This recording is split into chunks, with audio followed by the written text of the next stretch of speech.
मी 2005 साली पतसंस्थेकडून कर्ज काढले होते. काढले असताना मला काही त्यांना फेडू शकलो नाही. जवळजवळ मी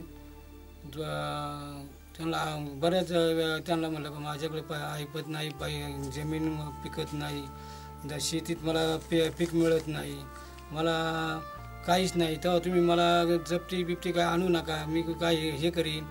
ते त्यांनी मला ऐकलं नाही. मी उलट निबंध आणला, पुण्याचे निबंधक, मुंबईचे निबंधक, नाशिकचे निबंधक, संगमनेरचे निबंधक, अकोला तालुक्याचे निबंधक, मुख्यमंत्र्याच्या पेयापर्यंत गेलो. पंतप्रधानालाही पत्र दिलं, कलेक्टरलाही पत्र दिलं, तहसीलदारलाही दिलं, तरी एवढ्यानी माझी शासनाने दखल माझी घेतली नाही.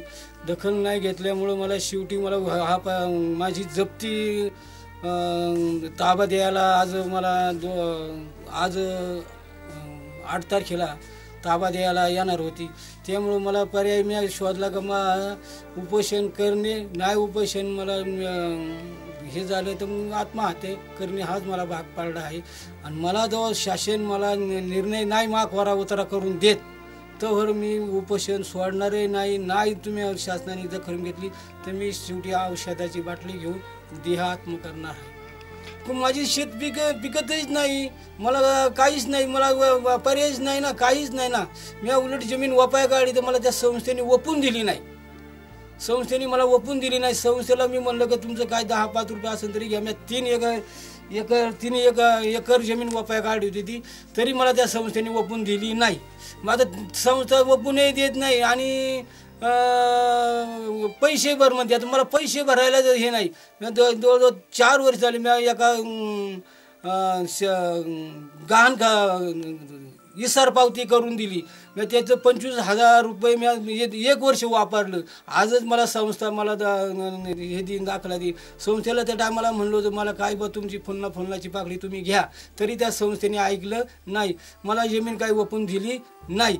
मग शेवटी आता त्याला जमीन ही सावकाराला पद्धतीने तर माझी जमीन हडप करायची ही तो आहे. शासनाने माझी न्याय मला द्यावा आणि शासन माझी जमीन हडप करते, मला भूमिहीन करते. शासन सावकाराला मदत करते, तसं शेतकऱ्याला जे सावकाराने सरकारने मदत करायला पाहिजे ना. सावकार शेतकऱ्याला मदत करते. तुम्ही हे कर्ज कशासाठी घेतलं होतं? मी घर बांधणीसाठी घेतलं होतं. घर बांधणीसाठी गेलो, पण पाऊस नाही म्हणून मी थांबलो.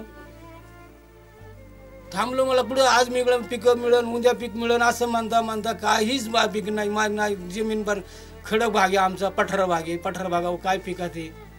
शेवटी पाणी नाही, काय नाही. 2 गेल्या वर्षापासून तर काहीच नाही, पाणी नाही. तुमच्या शेतीमालाला जर बाजार भेटला असता तर आज ही वेळ आली असती का तुमच्या? नाही, माझ्या वेळच नसते आली ना. मी काय ना हे विहीर आहे, कुरडी आहे, तरी बस 6 मासे करून उली पाणी भिजून काय ना मी उली त्यांची रक्कम दिली असती.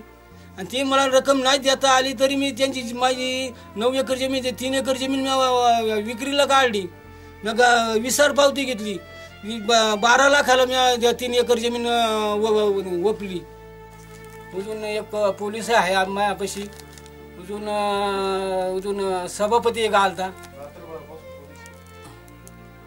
सभापती येऊन मला हे केलं, त्यांनी ते निघून गेले. अजून आता म्हणले तहसीलदार येतो, ते तहसीलदार आहे. आता काही मला त्यांनी काही उत्तर दिलं नाही. पैसा आहे ना काय नाही म्हणले. तुम्ही वर निघा. मला बळजुबरी करतो, मी काय वर निघालो नाही. त्यांना म्हणलं मला कोरा उतारा झाल्याशिवाय मी वर निघू शकत नाही.